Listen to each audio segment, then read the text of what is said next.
creio, Senhor, em grandes coisas que o Senhor vai fazer aqui durante esses dias, meu Pai. Em nome de Jesus nós te agradecemos, Deus. Amém, Senhor. Aleluia, glória a Deus. Como o nosso irmão Daniel, ele mencionou aqui, pode se sentar por um momento, querido? Pode ficar à vontade. Como nosso irmão Daniel mencionou aqui, segunda-feira, culto de oração. Estamos na campanha de Salmos. E o salmo que nós vamos ler hoje é o número 66. Estamos prosseguindo porque são 150 salmos, né? Então, aos guerreiros que vieram toda segunda-feira para ler um salmo, falta muitos salmos ainda, mas é muito bom.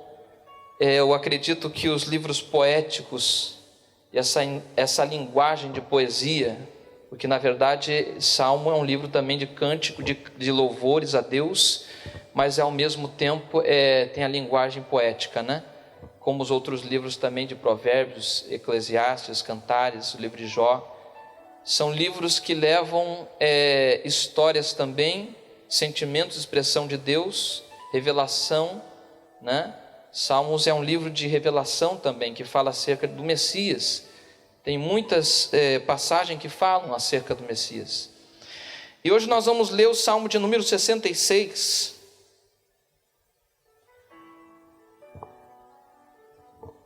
Nós abrimos a conferência hoje, mas nós não vamos deixar de estar cumprindo com esta campanha, né? Quem encontrou, por favor, se coloque de pé, ou se quiser permanecer sentado, pode ficar à vontade. Salmo 66 diz assim: Louvai a Deus com brados de júbilo todas as terras, cantai a glória do seu nome, dai glória ao seu louvor. Dizei a Deus, quão terrível és tu nas tuas obras. Pela grandeza do teu poder se submeterão a ti os teus inimigos. Toda a terra te adorará e te cantará louvores e cantará o teu nome. Vinde e vede as obras de Deus, é terrível nos teus feitos para com os filhos dos homens. Converteu o mar em terra seca, passaram o rio a pé, ali nos alegramos nele. Ele domina eternamente pelo seu poder, os seus olhos estão sobre as nações, não se exaltem os rebeldes. Bendizei, povos, ao nosso Deus e fazei ouvir a voz do seu louvor, ao que sustenta com vida a nossa alma e não consente que resvalem os nossos pés.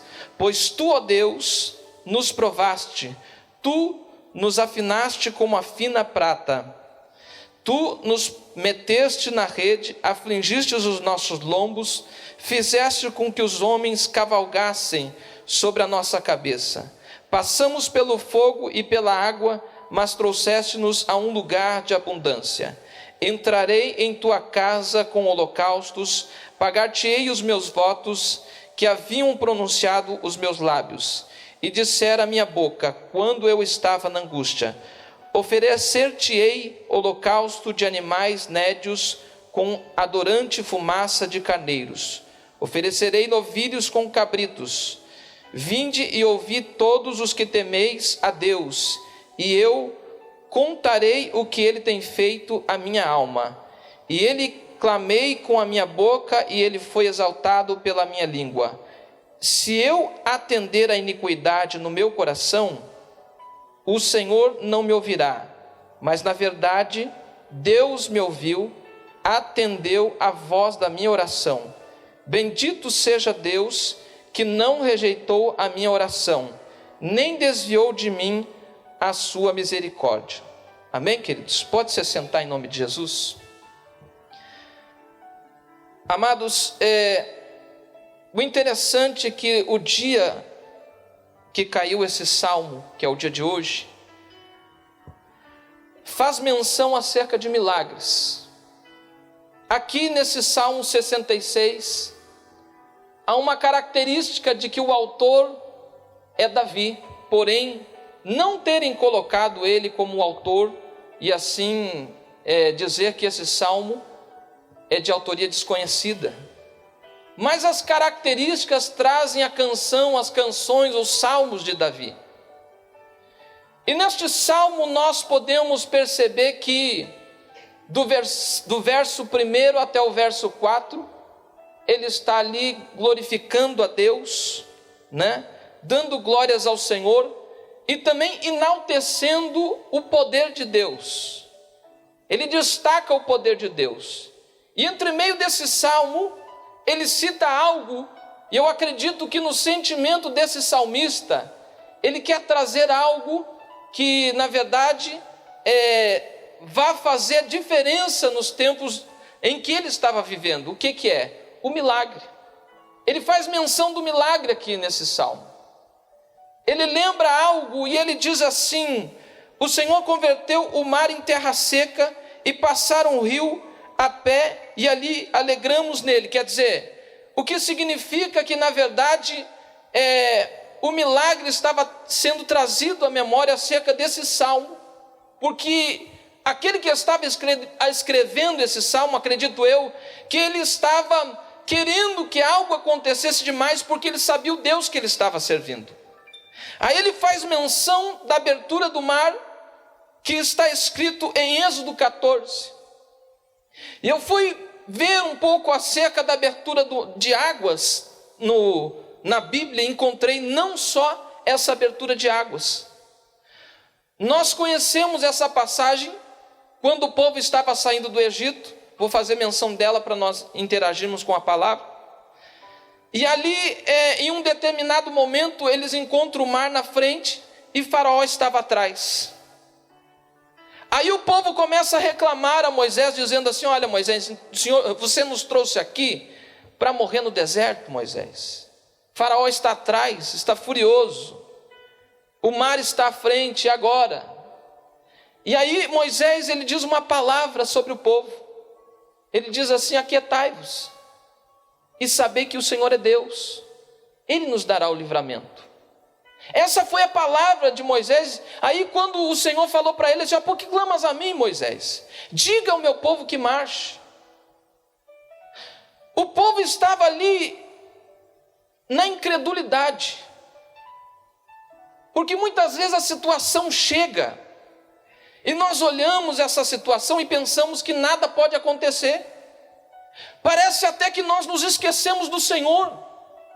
Quando a enfermidade chega ou quando uma situação tenta contra a nossa vida e que as nossas mãos não podem resolver, o que nós pensamos, muitas vezes nos foge à memória aquilo que nós temos. Existem muitas pessoas que em meio a situações, em meio a dificuldades, que parece que elas não têm o Senhor como Deus da vida delas, porque a situação começa a enfraquecer a sua vida e vem uma incredulidade e pensa o seguinte: é impossível que algo aconteça nas nossas vidas, é impossível que essa situação seja resolvida. A única forma que eu tenho e que vejo de resolver essa situação é fugindo dessa situação. É a forma mais fácil de pensar do ser humano, é fugir da situação, é fugir do problema. Aí quando nós olhamos aqui que o Senhor fala a Moisés: diga ao meu povo que marche, que vão adiante. Porque quando nós queremos ver o milagre, querido, nós temos que agir pela fé, não pela incredulidade. E muitas vezes o diabo tem colocado isso na vida de muitas pessoas. Quando as pessoas enxergam a situação, querido, elas não querem adiante, elas não querem que sejam resolvidas porque elas pensam que elas não têm força. Mas em meio às lutas, o Senhor te dá forças para resolver situações que você acha que você não consegue. O mar pode estar à frente, querido, Faraó pode estar atrás. Entenda, o Senhor mandou marchar, o Senhor mandou prosseguir, prossiga, não pare. Ele não mandou você parar, Ele mandou você marchar, Ele mandou você continuar, Ele mandou você confiar. Mas por que, pastor? Porque os que confiam no Senhor são como os montes de Sião, que não se abalam, mas permanecem para sempre. O que vai fazer a diferença na tua vida é quando você obedecer à voz de Deus, entender, confiar no Senhor. Por mais que você pense que é um desafio muito grande para a sua vida, o Senhor, Ele tem força, Ele tem poder para fazer algo na sua vida, e você tem que acreditar nisso. Existem pessoas que parece que olham para a Bíblia e dizem assim, ó, isso não acontece mais. Não tem como acontecer. Mas em toda a Bíblia nós vemos abertura de águas. Nós começamos ali a encontrar algumas passagens acerca de água, e o Senhor começa a falar, muitas vezes, vamos ver no capítulo 3 de Josué, por exemplo. Ele precisava atravessar o Rio Jordão. E aí o Senhor começa a falar com ele, dizendo assim para ele, ó, santifica-vos, porque eu farei maravilha no meio de vós. Quais as maravilhas? Era a conquista da terra. O Senhor já havia prometido, querido. Se o Senhor manda você prosseguir, é porque há uma promessa sobre a tua vida que tem que se cumprir, e nada pode parar você. E quando você vê que o Senhor está contigo, não é para você temer, é para você ser encorajado, é para você continuar, porque a promessa de Deus não caiu por terra, querido. A palavra que Deus lança sobre a tua vida não caiu por terra. Sabe por quê? Porque Ele é Deus que promete, Ele cumpre. Ele é fiel. Aí está Josué, diante do Rio Jordão, pronto a receber a promessa, a conquistar Jericó. E de repente o Senhor dá uma instrução a ele, porque era tempo de seca e estava transbordando o Rio Jordão. Aí o Senhor fala para ele, olha, é o seguinte, você vai pegar os levitas vão carregar a arca, e eles vão ir na frente. E à medida que eles iam caminhando sobre o mar, eles iam molhando os pés, mas as águas iam se abrindo. A palavra do Senhor diz que quando o povo, a instrução de Deus foi essa, que os levitas estivessem levando a arca, e quando eles chegassem no meio do Rio Jordão, eles parassem, porque as águas já haviam aberto. Aí o povo tinha que passar com os pés enxutos. O Senhor está fazendo um milagre. A única coisa que muda dentro desse milagre, o milagre é o mesmo, mas a única coisa que muda são os elementos do milagre. Primeiro o Senhor usa um cajado, e depois o Senhor usa os levitas com a arca. Preste atenção no que eu estou te falando. Nunca vai ser igual, porque o Senhor quer te surpreender. Nunca vai ser igual, querido. E você pode pensar, mas o Senhor é o seguinte, o Senhor vai fazer desta forma, o anjo vai descer e alguma coisa vai acontecer, como aquele homem que está escrito lá no capítulo 5 do Evangelho de João, que esperava o mover das águas. Ele esperava por elementos que ele já via acontecer, mas Deus faz surpresa, Deus faz diferente. É o mesmo milagre, porém leva os elementos diferentes de milagre. Aí quando nós vamos a mais diante, no segundo livro de Reis, no capítulo 2, nós encontramos o profeta Elias. O profeta Elias estava com os filhos dos profetas. E acredito eu que o profeta Elias era um professor. Ele ensinava aqueles meninos a serem profetas. Era uma escola de profetas. Eu fico imaginando um dia com o profeta Elias, era um dia diferente, porque você viu o extraordinário acontecer, os milagres acontecendo, e talvez algumas pessoas pensavam, nossa, o profeta Elias é um homem de Deus, é um homem que busca o Senhor, é um homem que tem experiências com Deus. Os milagres acontecem a todo momento, querido. É difícil de alguém ver alguma coisa não acontecer. Era difícil durante o dia alguém estar com o profeta Elias e aí não acontecer um milagre. E talvez se não acontecesse, seria algo estranho, porque o profeta estava andando com Deus. A diferença, querido, de acontecer os milagres na nossa vida é quando nós andamos com Deus. Os homens que buscaram o Senhor, os homens que andaram com Deus, na vida deles, eles sempre tinham algum milagre para contar ou para acontecer na vida deles.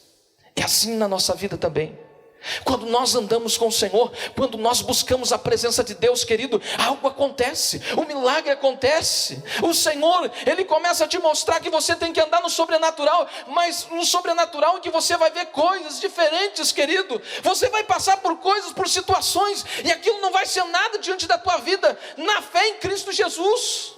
Os problemas não vão tomar o teu coração, você não está preocupado com as contas, mas pastor, eu estou preocupado. As contas estão chegando, e elas não param de chegar, pastor. e você não dorme mais. Ah, pastor, o problema chegou na minha casa, eu não durmo mais. A situação que eu estou vivendo é muito difícil, pastor. Quando é que o mar vai se abrir? Espera, o elemento é diferente que Deus quer usar. Aí o que acontece? O profeta Elias chega diante das águas do Rio Jordão, e ali ele dobra a capa e fende ali as águas com a capa dele.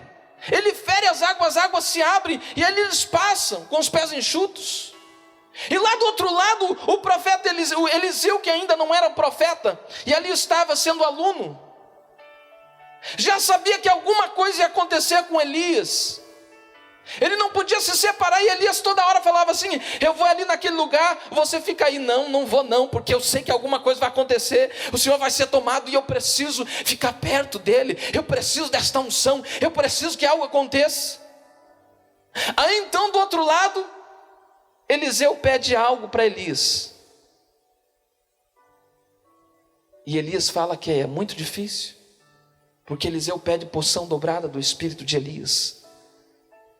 Aí, só que dentro da fé de Eliseu, dentro da confiança de Eliseu, ele estava esperando que alguma coisa acontecesse, e de repente quando o rio Jordão se abre, querido, eles estão do outro lado, ele fala isso: eu quero porção dobrada do teu espírito, Elias, eu quero ser usado grandemente, até maior do que tu, mas eu quero ser usado de uma forma diferente, porque o ministério de Eliseu foi diferente de Elias. Eliseu fez muito mais. Aí você pode entender que dentro daquela passagem vem um carro de fogo que separa Elias de Eliseu. E é uma experiência tremenda, porque aí a capa de Eliseu cai, querido, e talvez a capa de Elias cai, ou o profeta Eliseu, ele começa a pensar o seguinte: agora o que eu faço? O que eu vou fazer? O rio está diante de mim novamente, eu tenho que voltar. Eu tenho visto milagres com Elias, eu vejo milagres, eu vejo maravilhas, e agora comigo o que vai acontecer? Ele pega a capa de Elias, querido, ele joga no mar e fala assim: onde está o Deus de Elias? E o mar se abre novamente. As águas se abrem novamente, querido. Deus usa elementos diferentes, querido. Deus faz diferente, querido.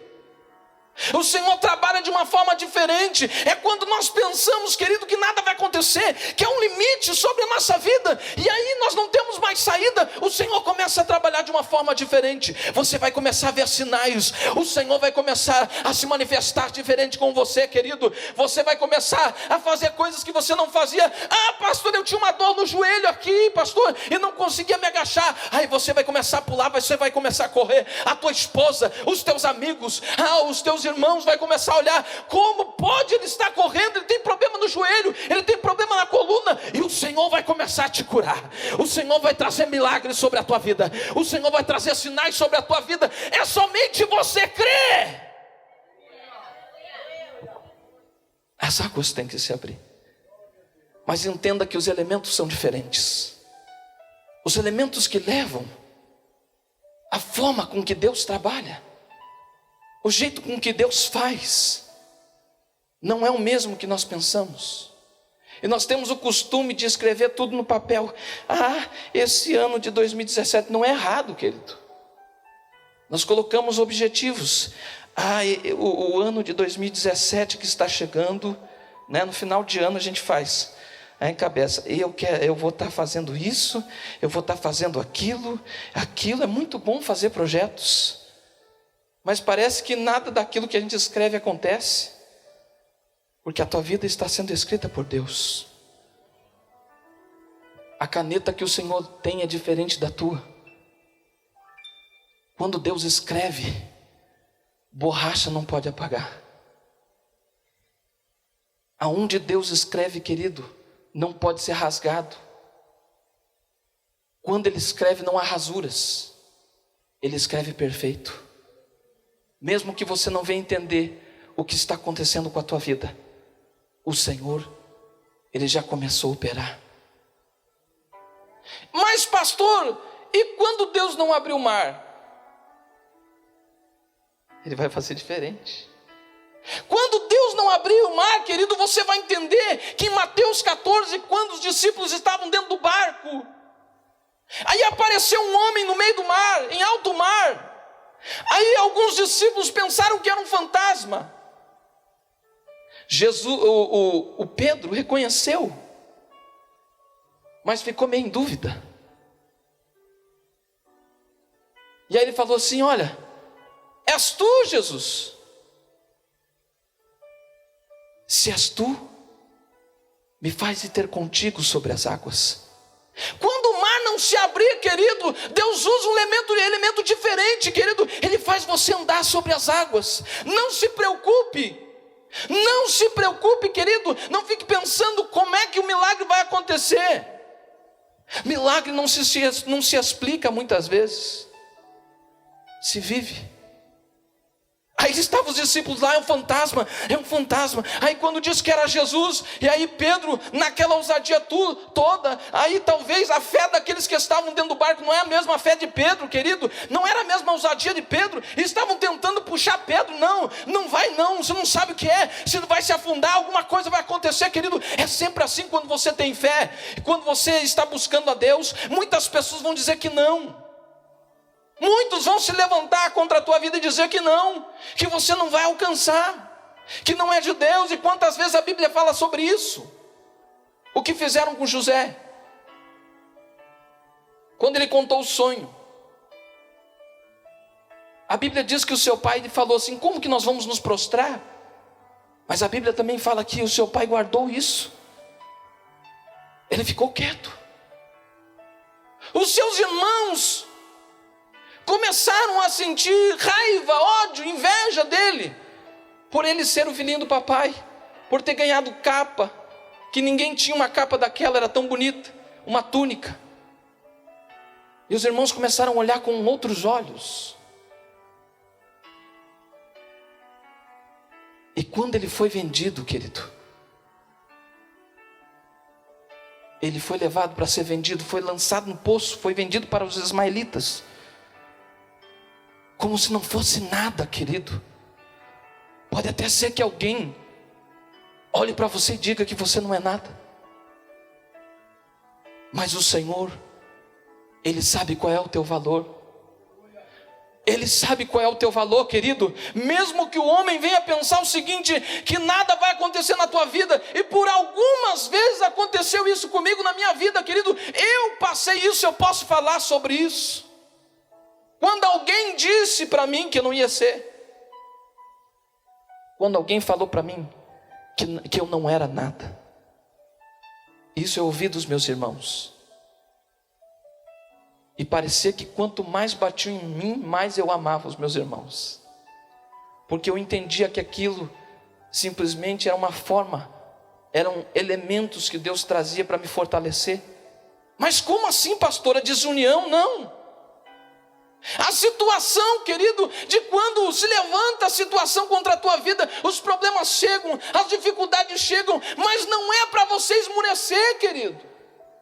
Não é para você simplesmente pensar o seguinte: olha, eu vou desistir, eu vou parar aqui, pronto, acabou, minha vida acabou, não tem mais como eu lutar. Esta enfermidade tem tomado a minha vida.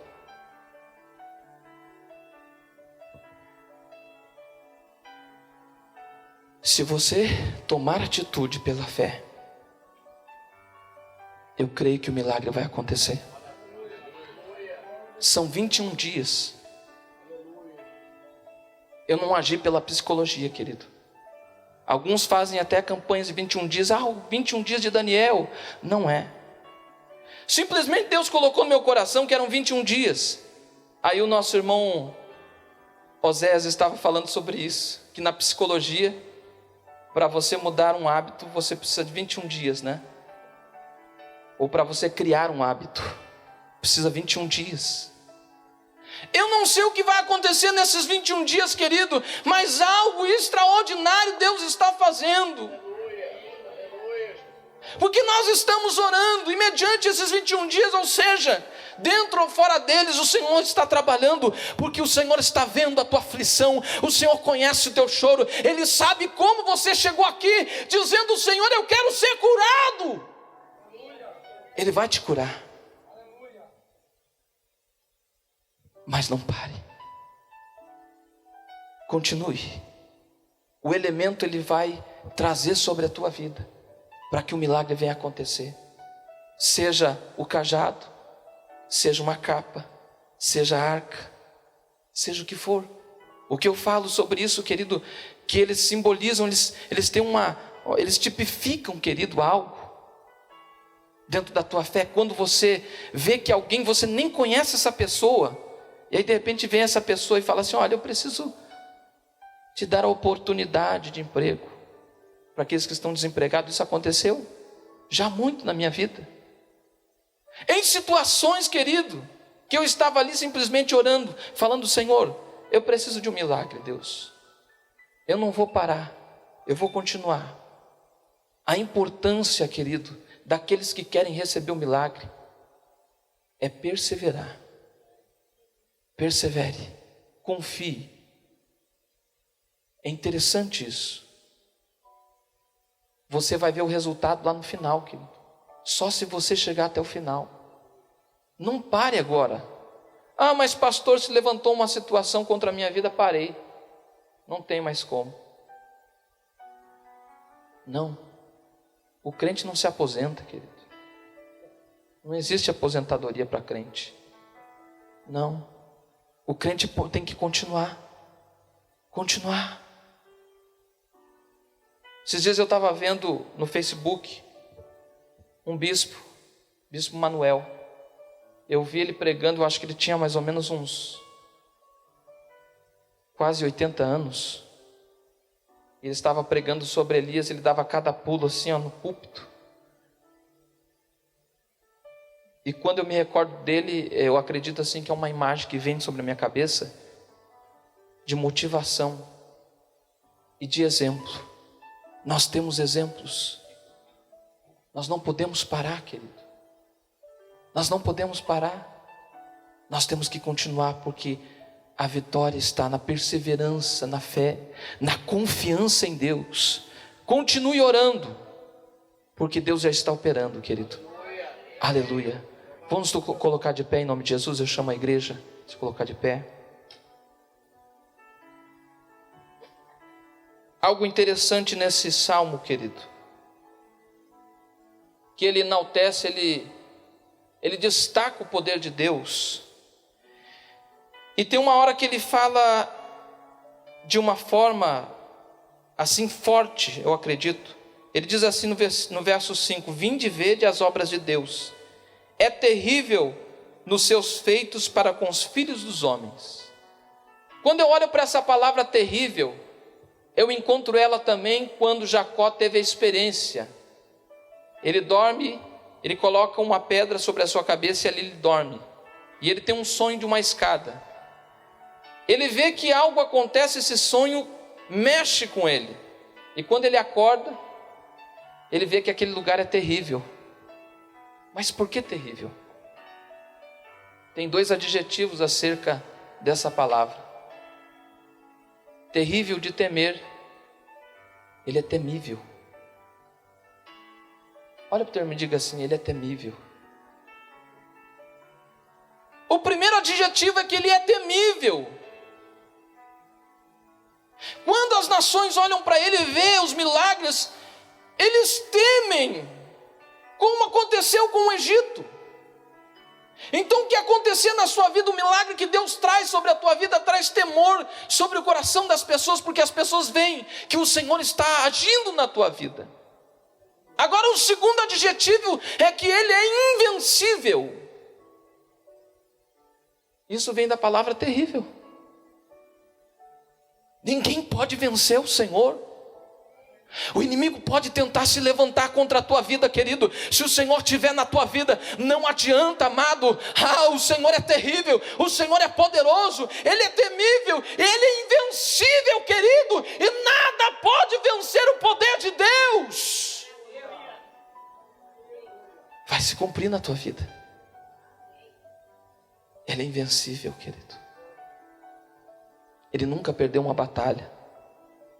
Aleluia. Quero chamar os irmãos aqui. Ele é fiel e Ele está colocando as mãos dentro dessa situação, está trabalhando. Amém, queridos? Então não deixe de vir nos 21 dias. Amanhã nós vamos ter aqui o Bispo Ricardo, vai estar conosco, o Bispo Ricardo da Igreja de Deus também. E eu creio que o Senhor vai continuar derramando desta unção maravilhosa sobre a nossa vida. Nós estamos orando por manifestações espirituais, dons do Espírito, batismo com o Espírito Santo. Apesar de algumas pessoas pensarem o seguinte, pensarem que só foi até o capítulo 2 de Atos dos Apóstolos que aconteceu aquele derramar do Espírito. Para nós não pensamos dessa forma. Somos pentecostais e buscamos isso. Pessoas que ainda não receberam o batismo no Espírito Santo, que precisam de cura, manifestações do Espírito Santo. Nós precisamos buscar isso, querido. Buscar salvação na família. Eu creio que por esses dias o Senhor vai estar convertendo vidas. Então confie nisso, porque o Senhor já fez aqui. Uma irmã contou um testemunho aqui. O filho dela não queria nem saber, irmã Elisângela, né? De repente foi para a igreja e agora queria que a mãe dele comprasse uma caixa para ele pregar na casa dele, fazer uma célula. Menino, não sei nem quantos anos ele tem, 13 anos. Ele falou: mãe, compra uma caixa de som para eu pregar. Conversão. Deus está trabalhando. Eu contei aqui, a minha irmã se casou com uma pessoa cristã, se batizou, ela era espírita. Você vê como Deus faz, como Deus trabalha. O meu irmão agora está indo nos domingos para a igreja, e o testemunho dele é muito forte, porque eu sempre vi ele fazendo alguma coisa de bruxaria. Então o Senhor, ele faz milagres, ele converte pessoas. Então quando você vir nesses 21 dias, coloca o propósito diante de Deus. É a tua casa, é a tua família, é uma cura, é uma libertação. Coloque diante de Deus, porque eu creio que o Senhor já está trabalhando. Amém, queridos? Algum anúncio a ser feito? Não. Amanhã às 8 horas. Hoje foi às 7h30, porque mantém o horário do culto de oração da segunda-feira. Nós vamos agradecer também a presença do presbítero, a sua esposa. Se quiser cooperar conosco, as portas estão abertas. Amém, querido? Levanta as tuas mãos, que a graça de nosso Senhor Jesus Cristo, o amor de Deus, o nosso Pai, e as doces consolações do amigo Espírito Santo esteja com toda a igreja, e toda a igreja diga: está encerrado. Não esqueça de cumprimentar o teu irmão com a paz do Senhor.